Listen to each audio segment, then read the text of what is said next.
Boa tarde, pessoal. Um ótimo dia para todo mundo que está nos assistindo. Agora chegamos ao último dia do Legal Open Innovation Summit. Quero agradecer a todos vocês que acompanharam a gente nesses últimos dias e que estão acompanhando a gente aqui ao vivo também.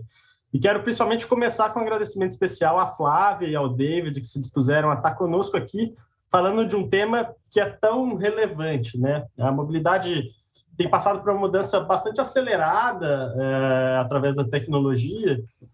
E quando a gente olha, por exemplo, há poucos anos atrás, né, quando a gente falava de temas como carro como serviço, veículos elétricos, veículos autônomos, pareciam coisas para um futuro muito distante, e agora eles estão aqui, fazendo parte da nossa rotina, fazendo parte do nosso dia a dia, né? E uma sensação parecida acontece hoje quando a gente fala de temas, por exemplo, como os eVTOLs, que são os veículos elétricos voadores, né? Muita gente chama de carros voadores, depois quero saber a opinião da Flávia sobre essa nomenclatura. Mas a verdade é que essa tecnologia também está avançando de forma bastante acelerada. Em breve também isso vai fazer parte da nossa rotina.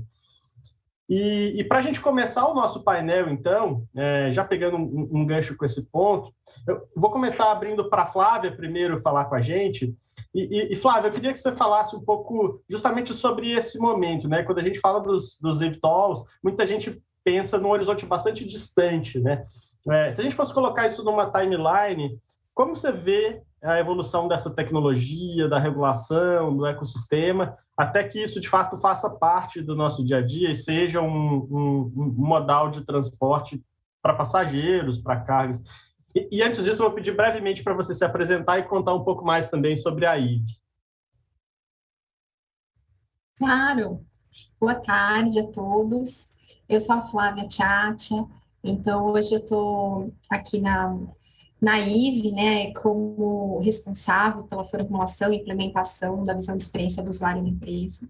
E quando eu falo de usuário, eu vou além de passageiro do veículo, mas também eu estou falando dos demais atores do ecossistema, parceiros, colaboradores, e todos aqueles que, de certa forma, vão interagir com esse novo serviço de mobilidade, né? E a IVE, então, ela é uma empresa do Grupo Embraer, na verdade, ela é uma spin-off da Embraerex, que é o braço de inovação disruptiva da Embraer, e a IVE, ela tem o foco de desenvolver soluções para o mercado de mobilidade aérea urbana, né? Tanto desenvolvendo o eVTOL, né, que é esse veículo elétrico e de pouso e decolagem vertical, mas também uma gama de serviços como manutenção, treinamento, serviços de UATM, operação, a gente também vai ter operação junto com parceiros aí em alguns lugares do mundo. Então, é uma gama realmente de produtos e um portfólio bem compreensivo de soluções para melhorar a vida das pessoas das grandes cidades, principalmente. E quando a gente fala, então, né, desse futuro da mobilidade, a gente está falando de algo que já começou, né? Esse futuro já está aí. Essas aeronaves que a gente está chamando de eVTOL, como eu falei, ou IVA, como alguns lugares têm chamado, de Electrical Vertical Aircraft, elas estão em desenvolvimento hoje, mas a gente acredita que aí nos próximos 5 ou 10 anos elas já vão ter aí um grande florescimento, né? E se a gente for falar de maturidade no mercado, eu vejo que a gente tem alguns momentos importantes dessa evolução. Agora, até mais ou menos 2025, a gente vê uma etapa onde tem várias empresas aí trabalhando nessa concepção, testando protótipos e certificando seus produtos, e a gente acredita que a partir de 2025, 2026, que é quando a gente também pretende entrar em operação, a gente comece a ter, então, esse início da operação desse serviço, e vai ser muito importante para a gente testar a aceitação da comunidade, fazer todo o desdobramento, né, desses serviços que precisam existir para que todo esse ecossistema opere, né? E a partir de 2030, a gente imagina que isso vai começar a ter um crescimento exponencial maior, até provocado surgimento dos voos autônomos, né, que a gente vem trabalhando para isso também, que é onde a gente vai conseguir, então, de certa forma, ter uma redução até no custo, né, de operação desses veículos e uma maior adoção da população com isso, é o que a gente imagina, né, a partir de mais ou menos 2035, tendo aí uma maturidade por volta de 2040. Então, assim, é um cenário aí dos próximos 20 anos que a gente imagina que vai ter essa evolução, mas esse futuro já começou, né, já está em construção, e não é só criar um veículo, né, como a gente imagina, não é só desenvolver e certificar esse veículo, mas é criar todo o ecossistema de serviços, carregamento, locais onde eles vão operar, sistemas de comunicação, enfim, tem muito serviço, muito trabalho envolvido nesse processo, e a gente está muito feliz em fazer parte dessa história.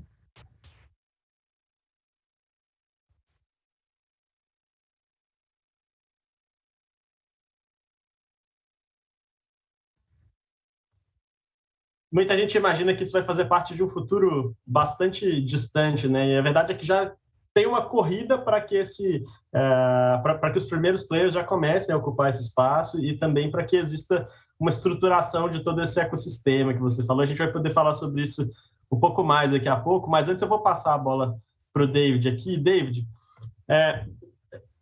voltando um pouco para o que eu peguei no começo, né? Há alguns anos a gente começou a falar sobre essa mudança de relacionamento do consumidor com o carro, né?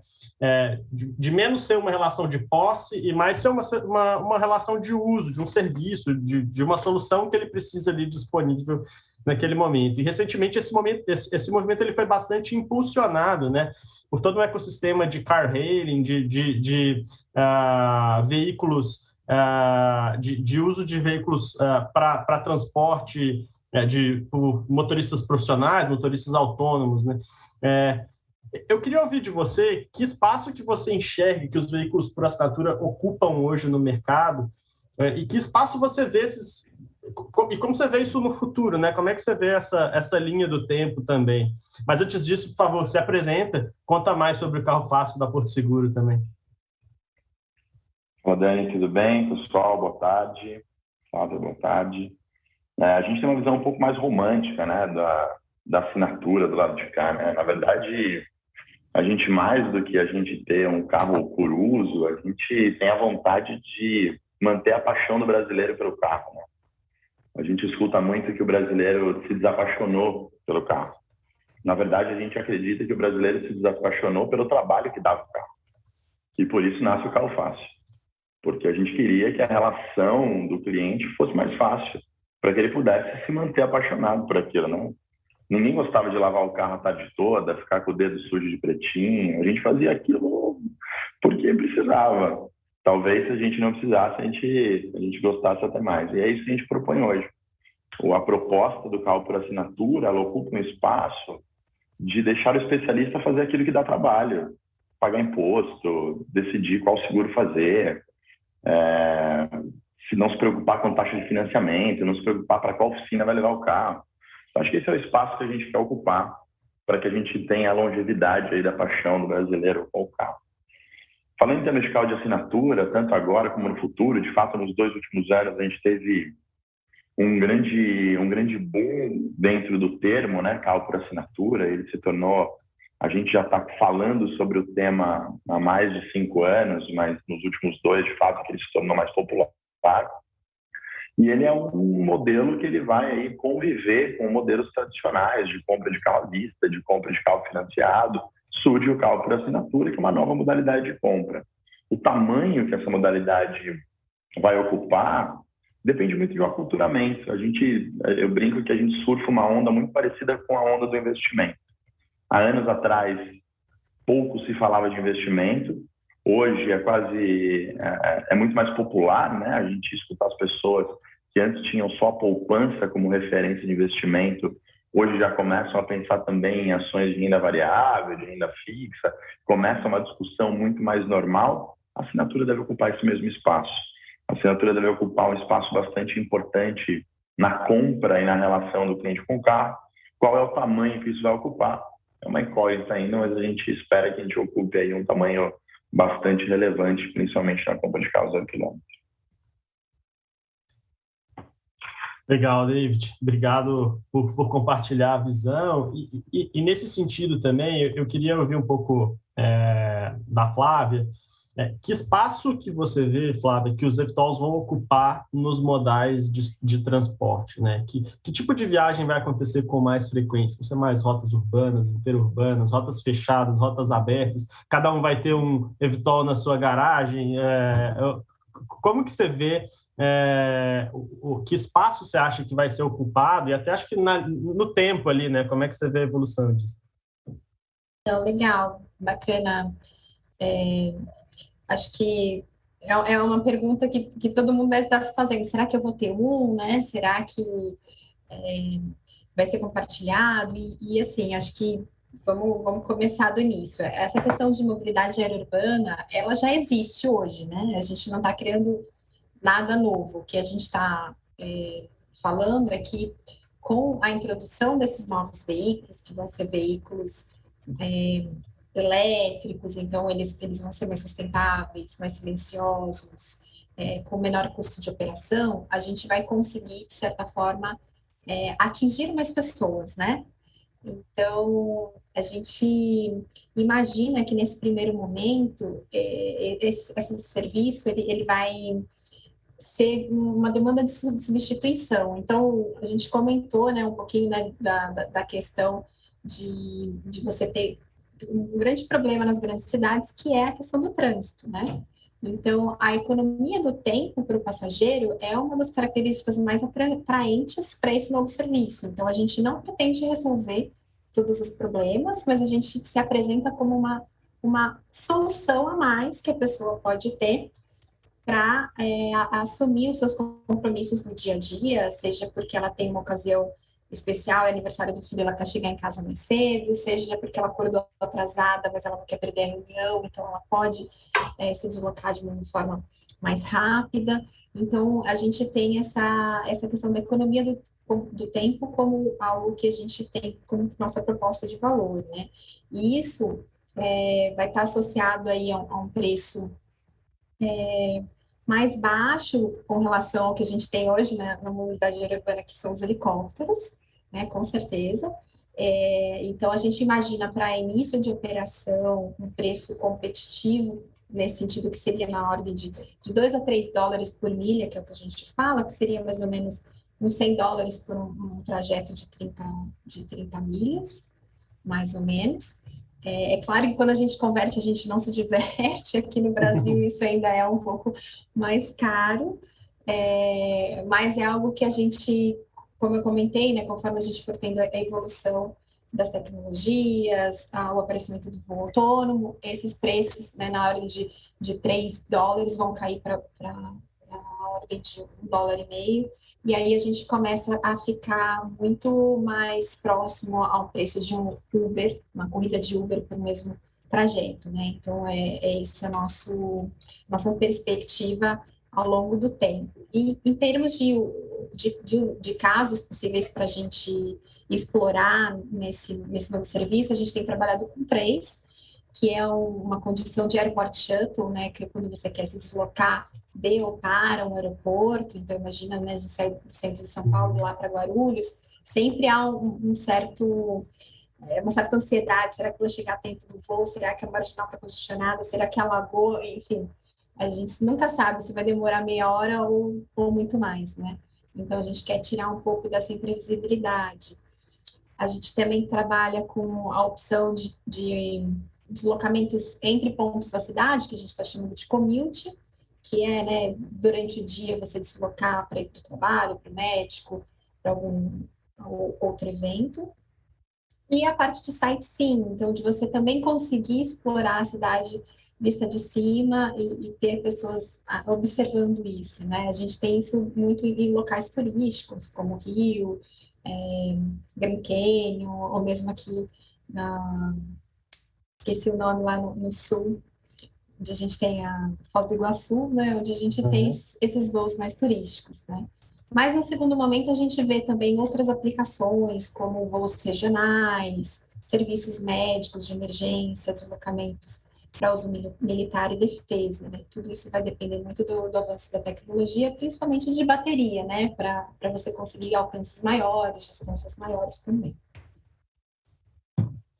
Legal. Pô, muito legal conhecer essa visão, né? E já começar a entender como que vai ser essa configuração no futuro.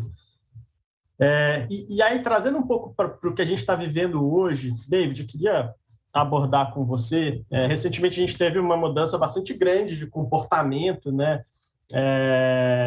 Por causa do cenário que a gente está vivendo hoje, né? Desse mundo pós-Covid que a gente está vivendo hoje, que tem um impacto direto na mobilidade, ou seja, as pessoas saem menos de casa, elas trabalham remotamente, elas evitam aglomerações, né? Elas não querem estar em espaços muito cheios. Como que você viu o Covid impactando a mobilidade? Assim? E você enxerga alguns desses pontos que vão ter impacto permanente, que vai ficar mesmo a gente voltando para o cenário normal? David, acho que está no mundo. Desculpa, gente. É difícil saber o que vai ficar com o permanente, né? A gente percebeu, obviamente, uma busca por meios de transporte individuais na época pandêmica, que, de fato, alavancou a compra de veículo, alavancou a própria assinatura, tirou muita gente do transporte público, tirou muita gente do Uber, mas aos poucos isso vai retomando, até porque a cidade vai voltando ao normal. Então, entendo que, para a questão de mobilidade, o que vai ficar, de fato, é a experimentação. As pessoas elas optaram por experimentar um meio de transporte como os carros por aplicativo, e que, quando elas param para fazer conta, talvez faça mais sentido do que um outro meio de transporte. Então, acho que a experimentação que as pessoas fizeram durante a pandemia deve, obviamente, acelerar muita coisa que demoraria muito tempo. Quando a gente fala em termos de mobilidade na cidade, é muito mais confortável, aí trazendo um pouco para a realidade de São Paulo, é muito mais confortável ter um carro em São Paulo hoje, porque as pessoas estão trabalhando mais de casa, do que era ter um carro antes da pandemia. Então, tem um efeito positivo, que é um efeito das pessoas voltarem a pensar em ter um carro, porque a cidade, obviamente, que está mais tranquila em termos de espaço, porque as pessoas estão se deslocando em horários alternativos e porque tem muita gente trabalhando de casa, mas a necessidade de ter um carro em casa, ela continua. Talvez não mais dois, talvez as pessoas optem por ter um carro só em casa e ter uma segunda opção de um transporte alternativo, mas o modelo, de fato, de ter um carro, ele continua sendo muito livre. Então, o que a gente percebe? A frota deve diminuir.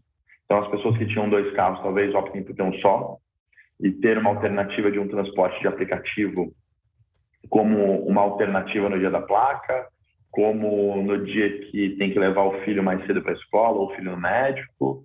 Então, acho que a maioria das famílias tem feito essa opção, porque ter 2 carros parados em casa gera um incômodo financeiro, né? Uma coisa é você ter um carro lá, porque você sabe que para uma emergência você vai precisar. Outra coisa é você descer na garagem do seu prédio e você vê que tem 2 carros parados 80% do tempo. Então, acho que essa é uma mudança que deve continuar para frente e que a gente possivelmente vai perceber. Com relação a carro por assinatura, acho que as pessoas que experimentaram o carro por assinatura e entenderam que é muito mais fácil ter um carro por assinatura do que ter um carro próprio, porque não tem aquela cabeça de meu carro está depreciando parado aqui, do que meu carro vai precisar de manutenção ou não vai. Então, tem sempre alguém pensando por ele, e acho que esse modelo de experimentação ele vai acelerar. Na verdade, ele já acelerou há alguns anos nessa mudança, tanto quando a gente fala do consumo de veículo individual, como quando a gente fala de um consumo pelos próprios motoristas de aplicativo, que também optam por ter um carro de assinatura ao invés de ter um carro próprio, porque é um carro para uso, né? Então, são modelos muito diferentes, são negócios diferentes. Uma coisa é um carro por assinatura para uma pessoa física, porque tem um comportamento de uso específico. Outra coisa é um veículo por assinatura para trabalho. Então, são modalidades diferentes. mas ambas as modalidades hoje elas têm esse conforto de ter o carro por assinatura. Eu brinco que antes da pandemia eu até ia na padaria comprar pão, depois da pandemia eu peço rápido, o rápido traz o pão para mim. Então a gente ficou muito mais preguiçoso de fazer as coisas, né? E acho que tudo corrobora para isso. Carro por assinatura também. A gente vai ter muito mais dificuldade em ter trabalho com o carro. Não faz sentido, né? Não faz sentido. Uma vez que a gente tem alguém que pode fazer isso por nós, por que a gente vai ter trabalho em fazer? Acho que esse é o conceito. Legal, David. São ótimos pontos. Eu já vou aproveitar, então, e pegar um gancho com o segundo ponto que você falou. Você estava destacando já dessa corrida acelerada que tem nesse mercado, né, de carro por assinatura, de carro como serviço. E a Porto vem fazendo um trabalho muito interessante com o carro fácil. E a gente vê outros perfis de players também entrando, né, desde locadoras de veículo que têm crescido substancialmente atendendo esse mercado, players independentes, startups entrando nesse mercado, as montadoras se movimentando fortemente nessa direção, né? Quem que você acha que vai ganhar essa corrida? O que você acha que vai ser determinante para essa corrida pelo mercado de carro como serviço, de carro por assinatura? Acho que, apesar de ser muito parecido as iniciativas hoje, elas têm pequenas diferenças que é o que vai determinar, na verdade, o tamanho de cada uma no futuro, qual é o cliente que cada uma delas vai atrair. A gente, obviamente, quando a gente olha carro por assinatura, a gente fala assim, é um novo modelo de comprar carro. Como eu falei para você, na nossa visão é um pouquinho diferente. Nossa visão é uma forma de manter o cliente apaixonado pelo carro, tirando o trabalho que ele tem hoje. Então, enquanto o carro fácil preza muito pela facilidade, por todos os serviços que estão em torno do carro, talvez as montadoras tenham encontrado um jeito de continuar vendendo o carro. Em algum momento a gente vai se encontrar. Montadoras vendendo carro e a gente prestando serviço para manter a relação do cliente mais o carro fácil. E qual é o negócio que vai perdurar no futuro? É difícil dizer. A gente acredita muito que as pessoas hoje querem ter muito menos trabalho. Hoje o problema maior é ter trabalho com carro do que ter um carro. Então a gente entende que o que a gente está atacando é diferente talvez do que as montadoras estejam atacando. Apesar de hoje ser uma solução muito parecida. No futuro a gente vai começar a se distanciar. E aí é o público que está buscando comodidade e o público que está buscando uma nova alternativa para consumir um carro. Talvez o nosso público seja aquele público que vai buscar uma facilidade por ter serviço Porto, atendimento Porto, e por conhecer a Porto como serviço, de fato, porque inicialmente nós somos uma empresa de atendimento, né? E por consequência a gente acaba fazendo todas as outras coisas. E a montadora é uma empresa de automóvel. Talvez no futuro, inclusive, a gente tenha iniciativas conjuntas da montadora com opção de carro e da gente com opção de serviço. Faz todo sentido. Talvez, inclusive, tenha essa convergência bastante forte. Exatamente. E Flávia, eu queria ouvir agora a sua percepção, porque um movimento similar acontece, obviamente, no estágio anterior, né, com os eVTOLs, né? A gente tem players já tradicionais da indústria aeronáutica, como é o caso da Embraer, entrando fortemente nessa área, né? E players independentes também, com diferentes tecnologias, buscando ocupar esse espaço, né? O que você acha que vai ser determinante nessa corrida? Como você imagina que vai ser a composição desse mercado no futuro? Nossa, legal. Então, hoje é interessante essa questão dos players, né, que você comentou, porque são mais de 200 empresas trabalhando, né, em desenvolver um veículo com essa finalidade no mundo, né, e eu acredito que são poucas que vão realmente conseguir certificar o veículo e oferecer e operar em grandes centros urbanos, né, E por que a gente vê essas 200 empresas? Porque algumas estimativas, né, aqui dentro da empresa mesmo, mostram que a gente tem um mercado total endereçável aí, na ordem de 200 bilhões de receita acumulado até 2035, né? De 2025 a 2035, desses 10 anos de operação que a gente imagina que é onde vai começar mesmo a ter mais esse tipo de operação. E isso quer dizer em torno de 3 bilhões de passageiros, acumulados, né, e 50 mil veículos nesses 10 anos de operação. Então, realmente é um potencial bem grande, com crescimento exponencial. E para chegar lá, não vão ser todas essas empresas, né? A gente acredita que o mercado comporta aí umas 5 empresas, talvez, não sei.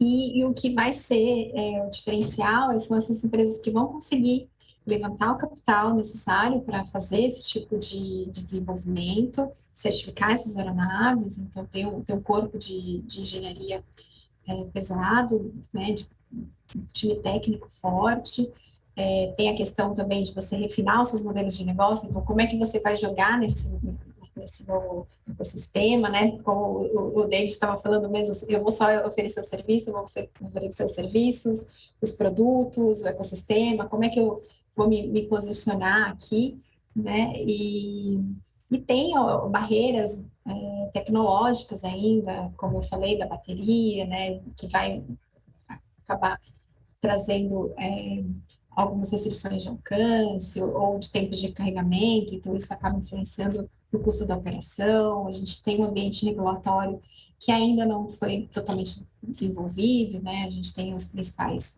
órgãos ainda discutindo alguns novos regulamentos, outros indo outras linhas, sendo mais abertos a conversas e usando as normas que já existem. E é claro que, não, né, deixei por último, mas que é também super importante, que é a aceitação do público, né? Então, a gente tem aí um desafio que é engajar a comunidade nesse processo e estar muito junto para entender as preocupações, as dificuldades, de forma a gente trazer um serviço que vá realmente mudar o dia a dia das pessoas e trazer uma opção que melhore a qualidade de vida, né? Então, é isso. Acho que, assim, tem espaço para muita coisa acontecer, né? Como o Davi comentou em alguns momentos, ainda tem coisa para surgir, modelos de negócio para aparecer, mas acho que a gente está com um serviço, né? Com uma proposta de valor muito, muito interessante, bem abrangente, e pretendemos estar aí na liderança desse novo ecossistema. Legal. Deixa eu pegar, então, o gancho brevemente aqui. A gente está caminhando para o final do nosso painel. Infelizmente, esse é um tema que dá para falar um tempão sobre, mas você estava falando de oportunidades que vão aparecer, né? Eu estava vendo recentemente, inclusive, um acordo entre a Embraer e a EDP para trabalhar na infraestrutura de carregamento desses veículos, né? E vão ter outras oportunidades em gestão, manutenção, controle, né? Que oportunidades você vê para quem está olhando para esse mercado no futuro? Quem você imagina que vão ser esses novos players, essas novas entidades aí nesse ecossistema, claro?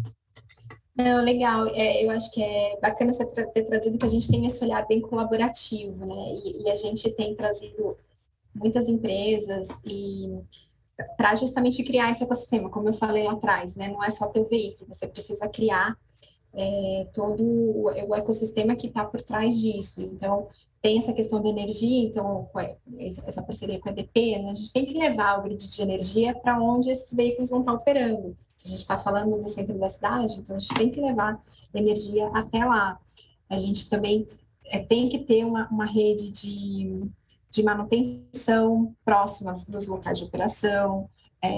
A gente tem que ter... um novo veículo, então você vai ter novas funções, pilotos diferentes vão ter manutenção diferente, então tem toda uma rede de treinamento, né, das pessoas que vão estar envolvidas nesse ecossistema, tem os próprios locais de operação, tem as plataformas que vão operar esses veículos, será que serão as mesmas do ground, ou vão surgir novas, né? Vão ter outros serviços associados que vão, sei lá, você pede uma comida e chega no destino, você vai comendo, né? Então, assim, acho que tem muita coisa que a gente ainda não consegue dizer que vai ter, alguns sonhos, algumas necessidades, e aí a gente está nesse caminho para descobrir junto com todo mundo o que vai fazer mais sentido, né?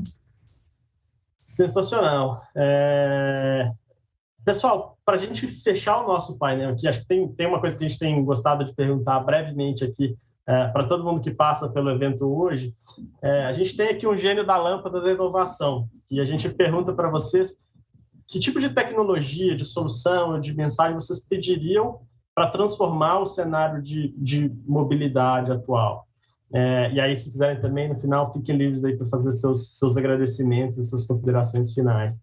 Flávio, eu vou começar por você e aí a gente encerra com o David.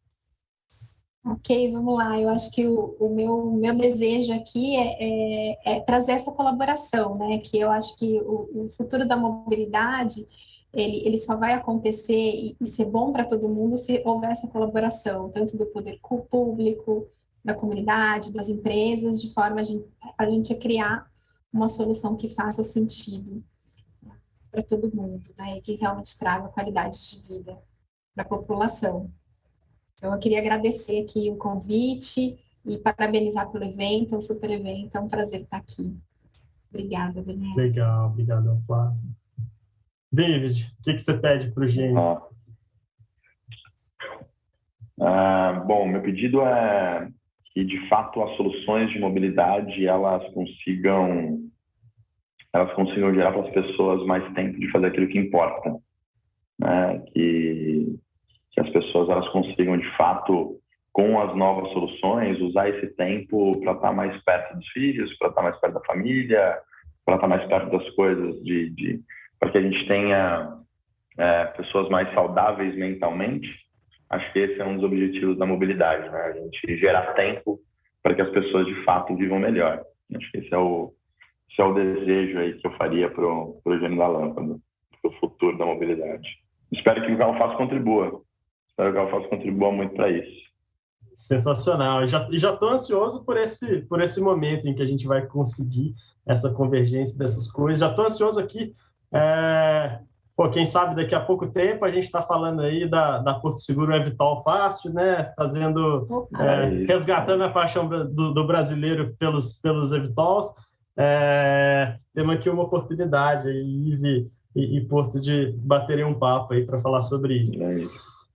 Pessoal, Flávia, David, quero agradecer demais a participação de vocês. Foi muito bom poder ouvir a visão de quem está na frente do que tem de mais inovador nesse tema de mobilidade. Novamente, quero agradecer a todo mundo que acompanhou a gente aqui de casa. E quero pedir também para vocês responderem a pesquisa que vai aparecer na tela daqui a pouco. A grade do evento hoje está demais, já estou com dor no coração aqui que está chegando ao fim, que estamos no nosso último dia. Convido vocês para acompanharem os nossos próximos conteúdos. E eu sigo aqui também com vocês acompanhando o Liga Open Innovation Summit, inovação com resultados reais.